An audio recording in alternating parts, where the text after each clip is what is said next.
আসসালামু আলাইকুম রহমতুল্লাহ। ওয়ালাইকুম আসসালাম রহমতুল্লাহ বারাকাতুহু। শাইখ কেমন আছেন? আলহামদুলিল্লাহ। থেকে ধুলিয়ান মুর্শিদাবাদ থেকে বলছি শাইখ। মাশাআল্লাহ, বলেন। বলছিলাম যে শাইখ মসজিদে মেহরার যে প্রথম জামাতটা হয়, জোরে বলো, দ্বিতীয় জোরে শোনা যাচ্ছে না। পর- ক্লিয়ার।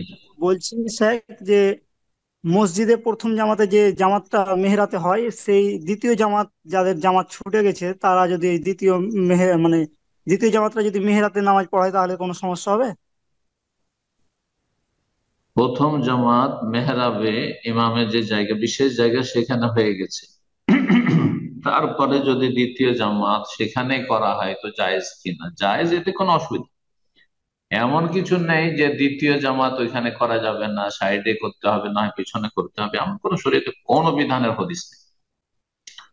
বাকি কথা হলো যে দ্বিতীয় জামাত শরীয়তে জায়েজ কিনা, এই মর্মে অনেক ওলামারে বলছেন যে জায়েজ নয়। জামাত হচ্ছে একটি শুধু, যেখানে ইমাম নিযুক্ত আছে। ইমাম যদি নিযুক্ত থাকে, নির্ধারিত থাকে।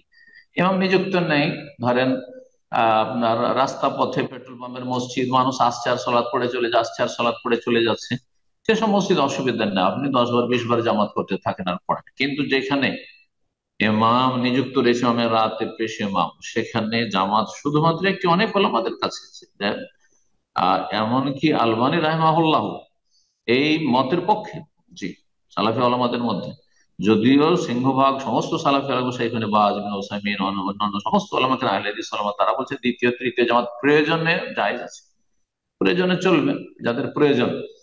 কিন্তু মাজুর না এমনি এমনি অবহেলা করে, খেলতামাশা করে, গল্প গুজব করে আসছে উদাসীনতার সাথে, আর প্রায় জামাত ছুটে যাচ্ছে, চলো দ্বিতীয় জামাত করে নেবো, তৃতীয় জামাত করে নেবো, জামাতে লেগে যাবো, দ্বিতীয় জামাত তো পেয়ে যাবো, চলো। না, এরা গুনাহগার এভাবে জামাত ছাড়া। আর তারপরে এভাবে এদের জন্য ওই সব নেই, সব তো মোটেই নেই। জি, এরকম জামাতের সব যে 27 গুণ 25 গুণ, সেটা নাই। যদি ওজোর থাকে তো আছে। এক কথায় দ্বিতীয় জামাত করলে কোনো অসুবিধা নাই, জায়েজ রয়েছে, অধিকাংশ কোরআন সুন্নাহর আলেমরা বলছেন, সুতরাং জায়েজ। কিন্তু সেটার প্রয়োজন যদি হয়, ওজোর থাকে, আর বিনা ওজোরে দ্বিতীয় তৃতীয় জামাতে সেই সবও নাই, বরং এরকম অবহেলা যদি হতে থাকে, তাহলে গুনাহগার হবে।